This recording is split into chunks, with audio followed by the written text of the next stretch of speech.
Hello and a big welcome back to Walton on Trent. It's November 2024 and this is episode 3 of Flange Squeal. Lots to get through this month, including ambitious plans for the station end of the layout, a look at Walton's clay traffic,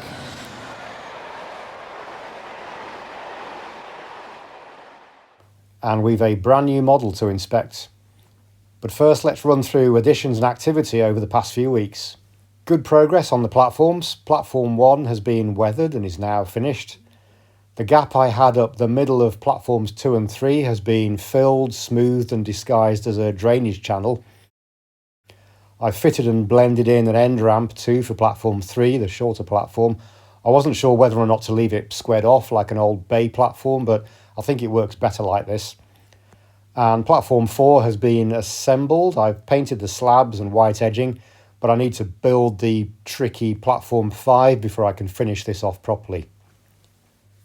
I'm on a mission to have the layout under full digital control by the end of this year, so I've bought 3 packs of these Cobalt digital point motors. These are for yard 3, the big yard underneath the scenic boards, and the yard loop line.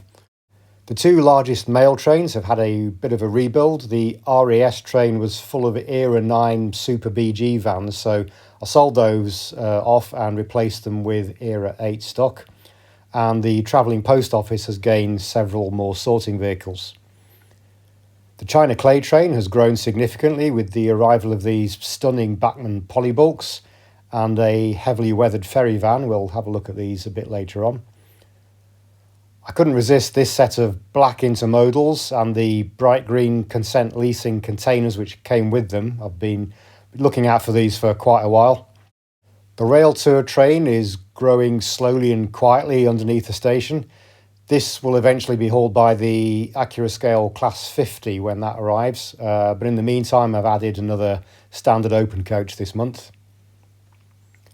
Both the Dapol track vacuum and the Class 60 have had 8-pin chips fitted, so the track cleaning train is now ready to go. No more excuses for dirty track.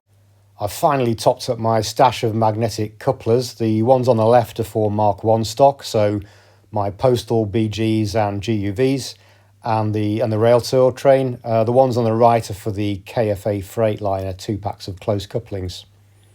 I'm itching to get some ballast down, so I've been messing about with this for a couple of weeks, which is partly why I haven't done any shorter running videos. The track's been a bit of a mess for a while.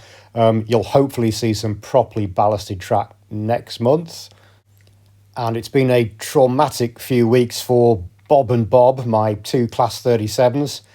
After fitting sound to Concrete Bob, I discovered that the motor made an unholy racket at speed.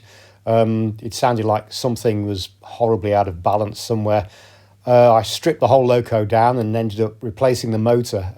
The first time I've ever performed that kind of maintenance. It was quite daunting seeing my brand new model in bits on the table. I took the body off Robert F. Fairley to act as reference. This loco's always had a dodgy fan grille and it came out again. I couldn't for the life of me get it back in properly, so I ended up replacing the body altogether and selling the other one on eBay. Good news is that Concrete Bob is now back in action and fit as a fiddle.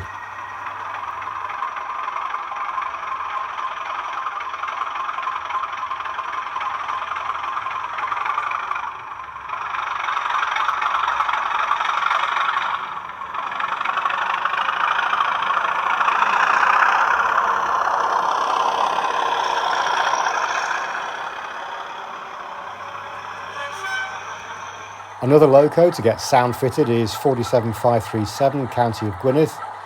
This has been warming the Class 47 subs bench for several weeks, but is finally entering service now with an ESU hi-fi chip inside. This looks and sounds awesome. Absolutely love this one.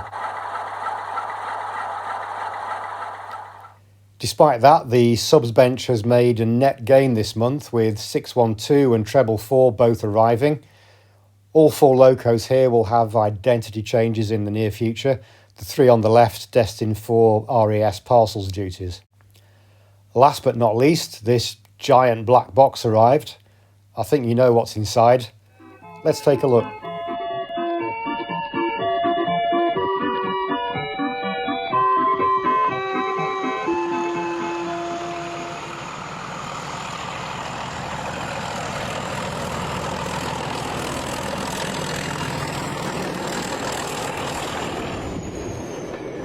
In much better condition than the real thing, here it is, the Accurascale Class 31, 31432 in BR blue with cantrail stripe and high intensity headlights, the condition it was in for its last 5 years of service.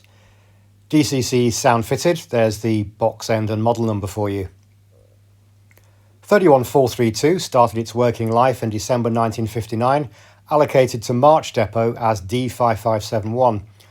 Under tops it became 31153 in February 1974, and after the fitting of electric train heating it became part of the 314 subclass, gaining its present number in December 1983. It transferred to crew diesel a few years later, and from that point could be seen on all sorts of duties around the northwest of England.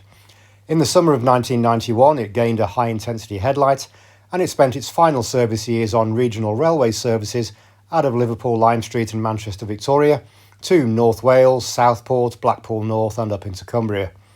It would have passed the end of my road regularly on the Manchester Victoria to Blackpool route if my road had been here 30 years ago, but I quite like that little connection. It was withdrawn in May 1996 and cut up 5 years later. So this model's a perfect fit for my era. It may have worked on passenger trains in real life, but 314s did do more humble work, and 432 will be working engineers' trains and stock movements for me. I'm not one for doing unboxings on this channel, but the first thing that struck me when I opened it was the paint finish of this model. There's a rich satin lustre to the BR blue, and the border with the yellow of the cab fronts is really sharp and neat. The black window surrounds and orange cantrail stripe are also incredibly well done. The reinforced driver's windscreen is modelled, although in real life it was almost down to the bare metal, which would have been nice to represent, but maybe that would have restricted renumbering opportunities for modellers. I might do it, I'm not sure yet. The lighting temperature is very much to my taste, with dim marker lights up top and a bright but not dazzling headlight. I've fitted the buffer beam detail. There is a bag full in the box with plenty of spares, although the fitting guide is a bit hard to follow in places, and I lost patience with these bits and fitted a Cavalex 56 NEM panel into the NEM coupling pocket instead. Moving along the sides, all those grills are separately fitted, as are the handrails across the windows inside the engine room. Plenty of detail up on the roof too, including all these panel lifting handles and an etched grille over a working fan. I'll show you that in a moment. Very distinctive bogies on a Class 31, and again these are built up with lots of separately fitted parts and have a nice realistic sense of depth to them. There are a few fragile parts around the model. I had a bogie step tread plate loose in my box, and these cables here are quite exposed. The body's held on with clips. The user manual says there are 4, but there are actually 6, 2 at each end and 2 in the middle, so 3 on each side.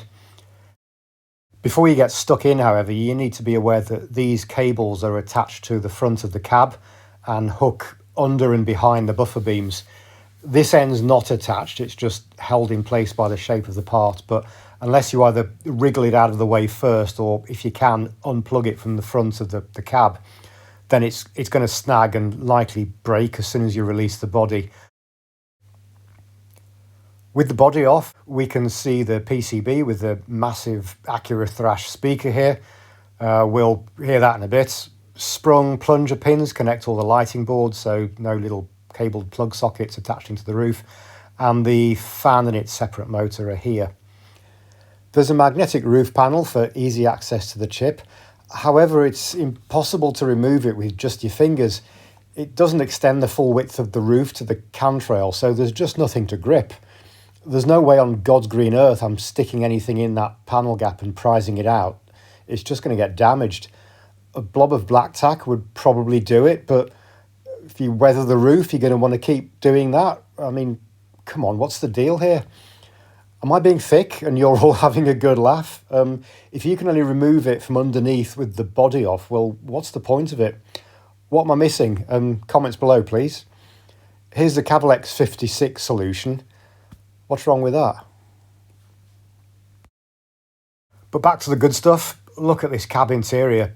Full depth, packed with amazing detail and very neatly coloured.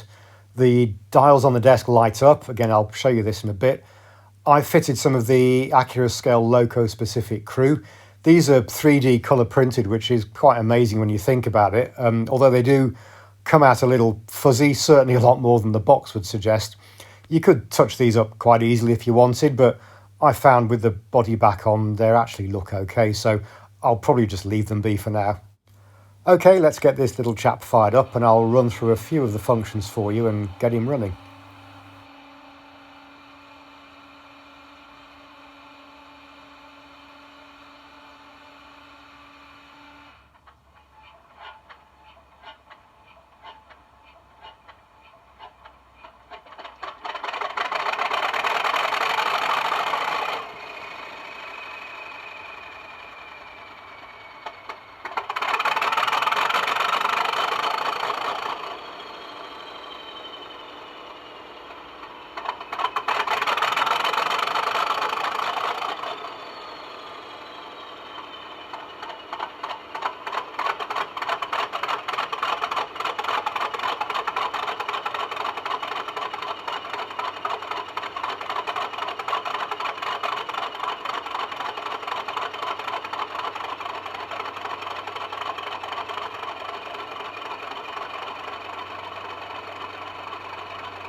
These models have an undriven floating centre axle on each bogie.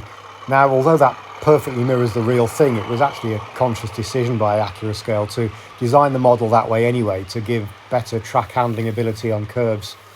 Whether it actually does or not, I guess, is a moot point. I have 3 model types now with floating centre axles.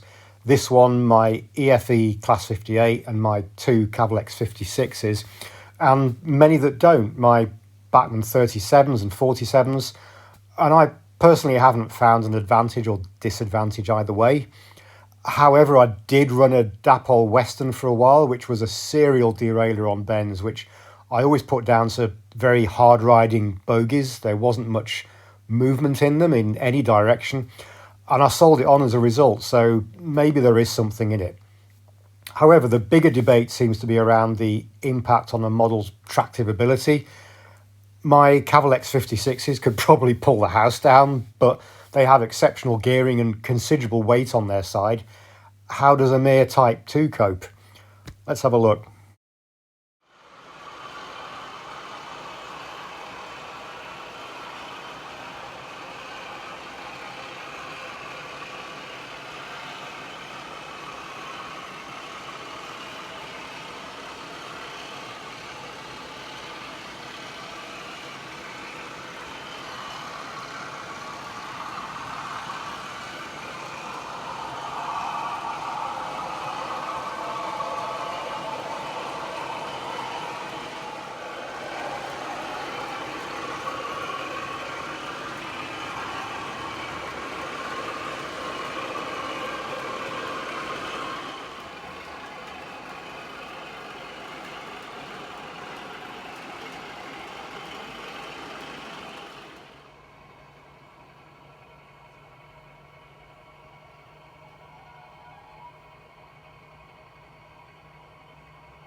Here's a quick side-by-side with the real thing. What do you think? Side handrails and lamp irons may be a touch overscale, and the small grab handle on the nose just above the warning flash should be lower down and straight. Mine's a little lopsided, but I needed extreme magnification to spot that. I'm not going to flatter myself or deceive you by pretending I'm any sort of expert in any loco, and I'm not a so-called rivet counter, but personally I think this is an excellent representation of the Class 31, which sounds superb and performs well, and I'm really pleased with it. But what do you think? Tell me in the comments below.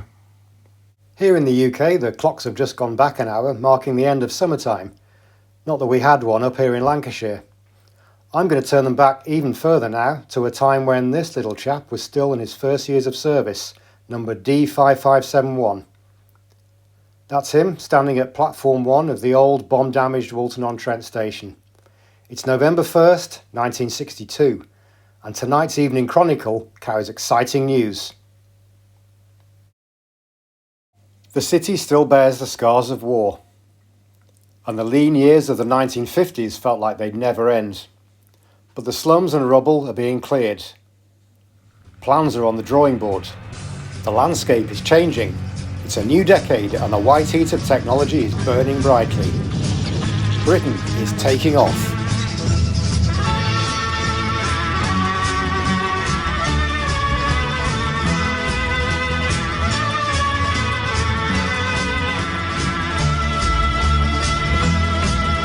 The nation is building like never before. New homes, thousands of them.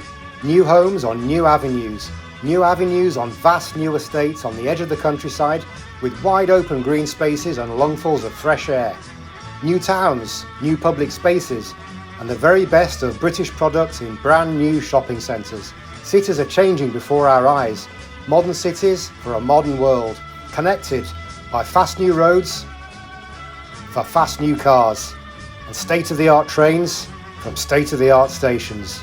Britain's entering a golden age. The optimism is tangible. England will host the next Football World Cup finals in 4 years' time, and Alf Ramsey has just been appointed manager of the national team. Good luck, Mr. Ramsey. And in cinemas around the world, audiences are witnessing the birth of a screen legend.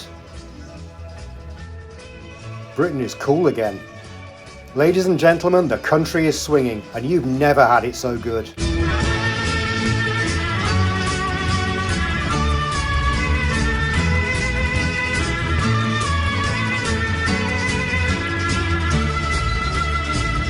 But the Cold War is raging. The world is a dangerous place and stood on the brink of nuclear war only days ago. But Armageddon was averted. As the world breathes again, the air is cold and sharp. Thoughts turn to Christmas. Winter is on the way. But nobody can imagine how severe this winter will become.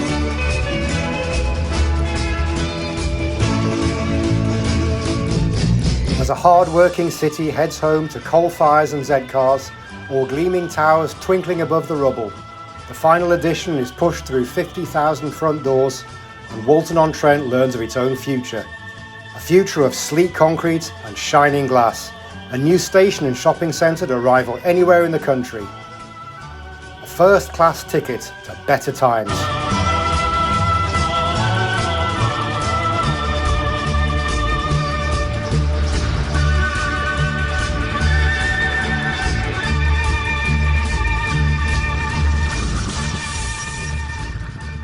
I suppose I could have just said, I've drawn a station, but where's the fun in that? These are my first sketches of what I've got in mind for the station and surrounding buildings. I say sketches, I knocked them up on Excel just so I'd got a grid and straight lines to work with. The perspective and scale is a bit skewy to say the least, and they're really just a crystallisation of some hazy ideas I've had in my head for a couple of years.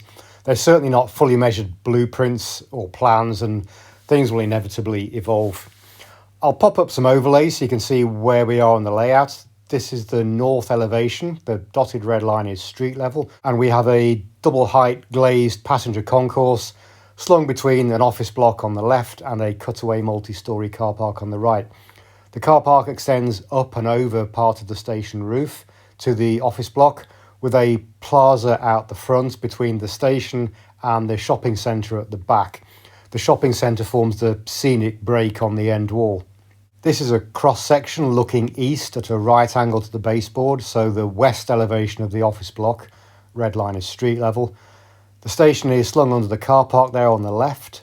The car park will be multi-storey from ground level, so track level, and in cutaway to give me a scenic boundary to the front of the baseboard, but also justifies me being able to look through into and across the platforms from the basement parking levels. This whole structure will take up several feet of baseboard, and I don't want to sacrifice any opportunity for something scenic. There might be a service area down here for track maintenance crews, or maybe a mail and parcels facility, something like that. The whole complex is supported on concrete piers.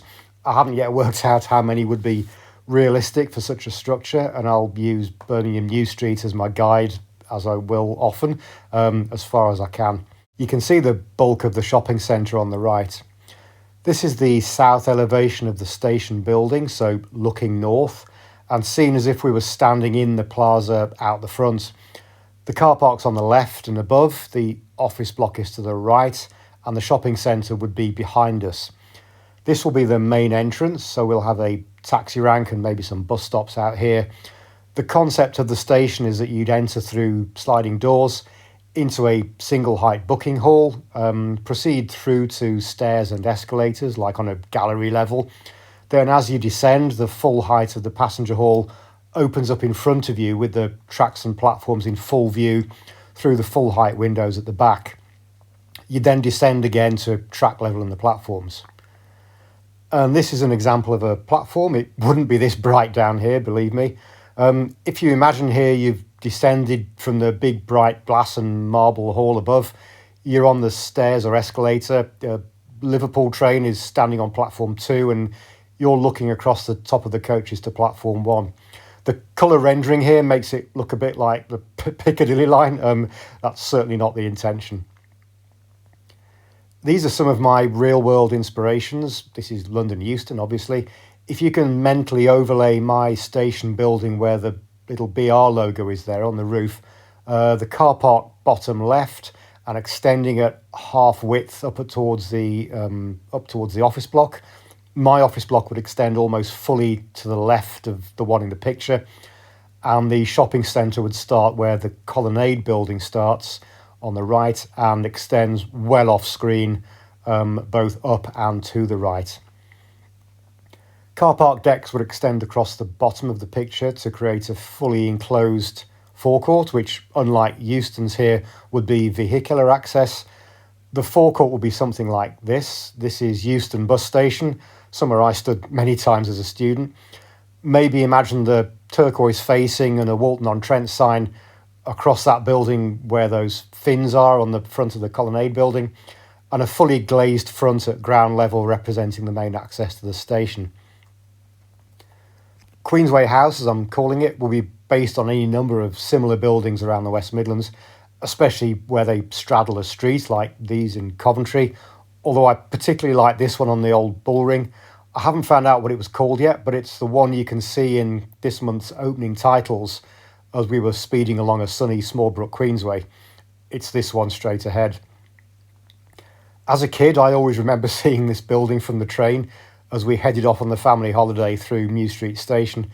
The sign used to gradually light up in neon strips from the bottom to fill that pint glass. Banks's was the Wolverhampton brewer, so this massive, very prominent sign was deep behind the enemy lines of Mitchells and Butlers, which was the dominant brewer in Brum. The Guildhall Centre, as I'm calling it, will not be a straight copy of the Palisades, the old mall over New Street, not least because mine won't sit on top of the station concourse. If I can get the scale and height right and the space, I'm drawn more to Birmingham's notorious Central Library, or the old Central Library, as the inspiration. And I want the design to suggest that the building extends way off scene in 3 directions. So back into the baseboard, off to the right where the end of the house wall is, the loft wall, and towards the front off the baseboard towards where I will be standing, and is a significant part of Walton city centre. In my mind's eye, its footprint is kind of up there with that of Manchester's Arndale, even if only a portion of it will project into my scenery. I nearly forgot the turquoisey facades you can see in a few places are taken from Norton Bridge signal box, which I'll feature further up the tracks near the road bridge. I want the signal box and station and everything here to look like they came off the same architect's board. I want the main passenger concourse at the back to be detailed, illuminated and visible. This will be a bit of a mashup of Euston and Coventry. The scale will be Euston-ish, although I must remember that I'm building a regional station and not a London terminus. Euston was a handsome space in its original conception, long before it became the hot hall of hell it is today. And I imagine the city of Walton-on-Trent to be the size of Coventry or Wolverhampton, so the station must reflect that, albeit with maybe a touch of the sky's the limit attitude of the 1960s when it was designed. This is the original Coventry ticket hall. The whole building's a really fine example of modernist railway architecture and is grade 2 listed, has been for about 30 years, I think. I want to capture the bright, airy feel of this space and the type and quality of the materials which were used throughout the station. I'm a big fan of this building, even though it's been compromised over the years, especially since that ghastly block of Lego landed next door to it a couple of years ago. Finally, down to the platforms, poured concrete surfaces, they're nearly finished, as you've seen. Then back walls and platform structures in concrete with repeating bays of blue brick and polished concrete with wood panels framing the information boards and posters. This again is inspired by Coventry. Won't be a literal representation of it, more kind of reflected back into the bones of a New Street style structure. I'd particularly like to model the wood ceilings with integrated lighting to hopefully give a more pleasant and softer feel to what would otherwise be a very gloomy and hard place. So there we go. Big plans, very ambitious, too ambitious maybe. I'm hearing laughter, but this is what I want to do and I'll give it a go. I'm not trying to build St Pancras here, just a series of boxes basically. And well, if I end up failing and in the gutter, at least I'll be looking at the stars. Well, how about that? Fine. I think I've got the general idea. Well, I'll let you carry on then.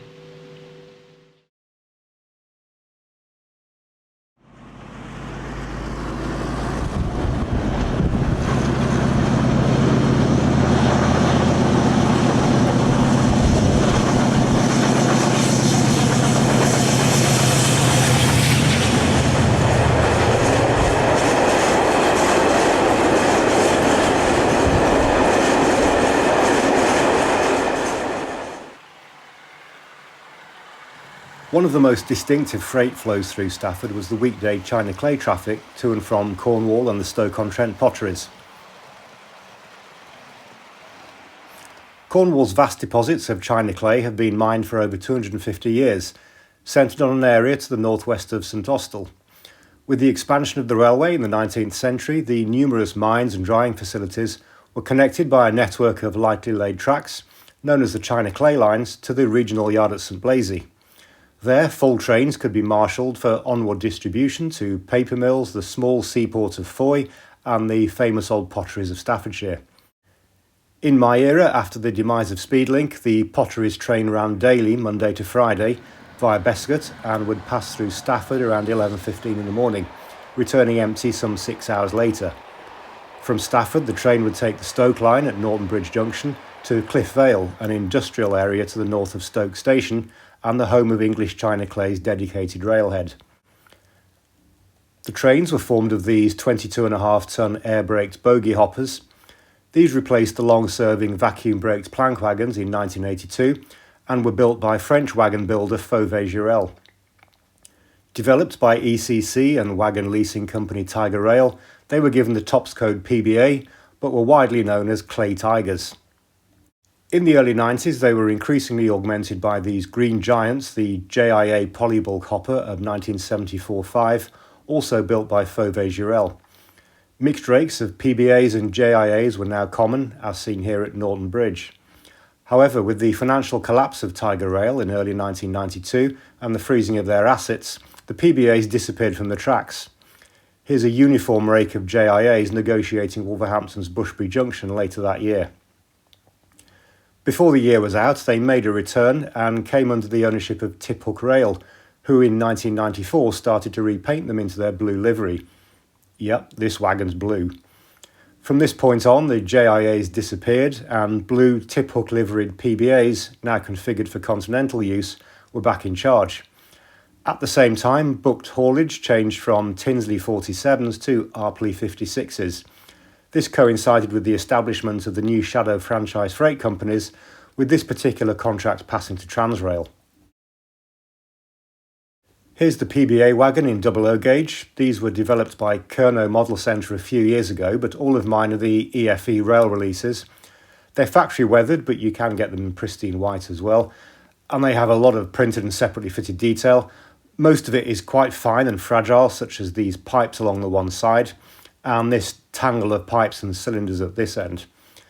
These catwalks can often work loose or even arrive loose in the box and benefit from a dab or two of glue, I've found.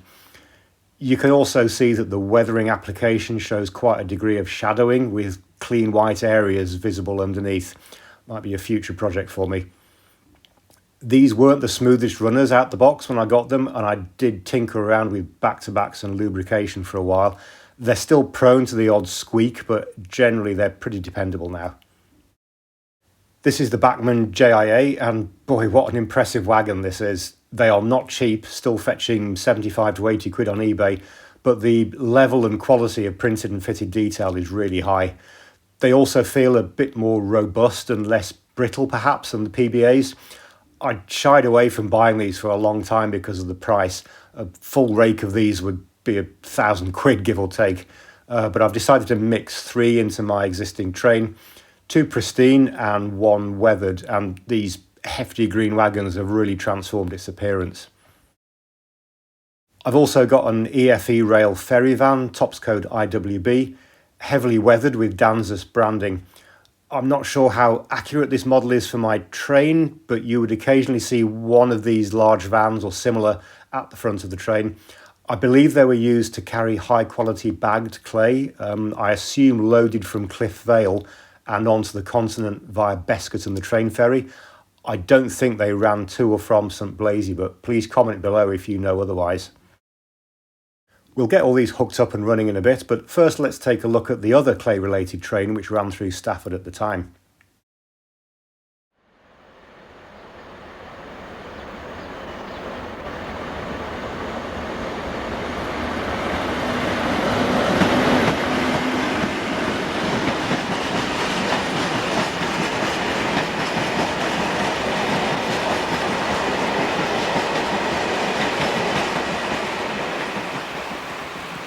And that's the China Clay slurry and calcium carbonate slurry train serving 2 paper mills at opposite ends of the country. The China Clay slurry originated at Quidhampton, the site of a large quarry near Salisbury, and was transferred up to Willesden. At the same time, the paper mill at Sittingbourne in Kent sent empty calcium carbonate slurry tanks back to Willesden. The combined train would head up the West Coast Main Line twice a week, passing through Stafford around 5 p.m, en route to Aberdeen, where the calcium carbonates would be detached for replenishment of imported slurry from Scandinavia. The loaded clay slurries would carry on to Port Elphinstone near Inverurie, the location of another large paper mill. The return leg would see empty clay slurries and loaded calcium carbonate slurries pass Stafford early afternoon before separating at Willesden. China Clay slurry was conveyed in another Fauvet-Jurel product, the ICA wagon. When these rolled out of the factory in the late 80s, the tanks had a silver mirrored finish, hence their nickname Silver Bullets, although I've only ever seen them look like this in service during my era. The Brits finally contribute a wagon to this whole story in the shape of this whopper, the JCA Double Depressed Tank Wagon. These were built at Metro Camel's Washwood Heath factory in Birmingham in 1969. According to working timetables, booked haulage at the start of my era was electric in both directions and usually a Class 90. Although I have seen Class 86s, and here's the elusive 87101 Stevenson taking a turn in 1992. I'd love to see Hornby properly model this loco. It had a very different roof to the other 87s, so it's not just a matter of simply repainting an existing model. Diesel haulage took over the southbound train from May 93 timetable and the northbound from May 94, and I've never seen anything other than a grid on the front. Through summer 94, I think the core of the southbound route ran Moss End to Bescot, and very early in the morning, this one passing Preston did. But if anyone can clarify or confirm, then please comment below. I'm a bit sketchy on this train and I'd love to know more. The ICA in 00 gauge comes from Dapol, a decent wagon, reasonably priced, but a little chunky in places perhaps. The buffers, that giant hook, the handrail's a bit thick. But then these rails and guards are very fine, but left in unpainted copper wire. It looks a bit unfinished to me, so I'll probably do something with these in the future. You can make your own mind up about the factory weathering. Personally, I think it makes the tanks look like they're made of leather rather than weathered metal, and the spills are a bit crude perhaps, although I wouldn't fancy doing any of it myself from pristine, to be fair. I think the ECC logo has also been applied over the weathering and therefore looks too clean and prominent. Out the box, they're also outside of the UK loading gauge. When I started filming this section past my new platforms, they clouted the edge and came to a dead stop, breaking the train. When I measured them, they were 4 centimetres across at the widest point, which is these ladders. That scales up to almost a foot over gauge. You can see they stand out quite proud. Luckily, they could be prized out of the sole bar at the bottom very easily and unhooked from the catwalk on top of the tank. They're made of metal, and so I clipped the support struts at the bottom off, smoothed them, fettled them back into position, and now they're fine. Bit of a clanger from Dapol though. Last and probably least is the Hornby Lima JCA wagon, a tooling which is probably older than I am and far from accurate, but if you run it in a rake with other wagons, it kind of looks the part. The size and the colour of it kind of hides a multitude of sins, but sins there are most definitely. It's not a disaster by any stretch, and putting any older tooled wagon alongside a brand new one is always going to be an unfair comparison. And if I didn't like it, I wouldn't run it if I thought it was that bad. I suppose the flip side of the Dapol wagon we just looked at is the buffer beams. That coupling hook is just so small. The buffers look quite puny. You can see the mould line across the middle of them. The worst thing though is the coupling. Being an old Lima model, it's got one of their massive decouplers. And it's part of the moulding of the bogie itself. So if you want to do anything, make this look halfway decent, you're going to have to get your craft knife out and do some surgery, which is exactly what I've done. So I've sliced off the original decoupler, and I had a couple of pivoting NEM pockets in my spares box. So using about the finest screws I could find, I screwed them into the what was left of the bogie frame. And now I've got a pivoting NEM pocket. You can see here that they do droop a bit when they're not coupled to anything else, but being magnetic couplers, they soon kind of straighten up and fly right, if you like. And I now got a good firm close coupling, pivoting coupling to any loco or wagon that I hook them up to. I'll bring in a picture of the real wagon alongside this one, and you can have a look for yourself where the inaccuracies are. I'll call out a few that I can see straight away. The shape of the catwalks on top of the tank, the steps around the side of the tank, the ladder is too low on the model, the cowling around the base of the tanks isn't big enough, and you know what, I lied earlier, the worst thing is probably the bogies themselves, which are just way too small. As a result, you get this massive gap between the bogie frame and the sole bar. So despite being able to run these okay at the moment with my coupling modification, I am going to replace the bogies. These are Gloucester bogies. I've seen a spare set of Helgen Gloucester bogies for their TEA BOC tank wagons, so they look like a good bet. I'm going to give those a go. I'm just going to keep fettling this wagon. I think it's a good foundation to work on. I'm not afraid of a bit of modelling, and it cost me 20 quid, so if it gets written off at the end of it, so be it. But there's certainly mileage in it yet. In what's dangerously close to becoming a tradition, we'll end with a running session of the stuff we've looked at today.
Well, that's about it for another month. Next time we're going to get techie and install those point motors on the Ecos, and we'll take a closer look at the Royal Mail traffic through Walton. In the meantime, thank you very much for watching, liking and subscribing. See you soon. Bye bye.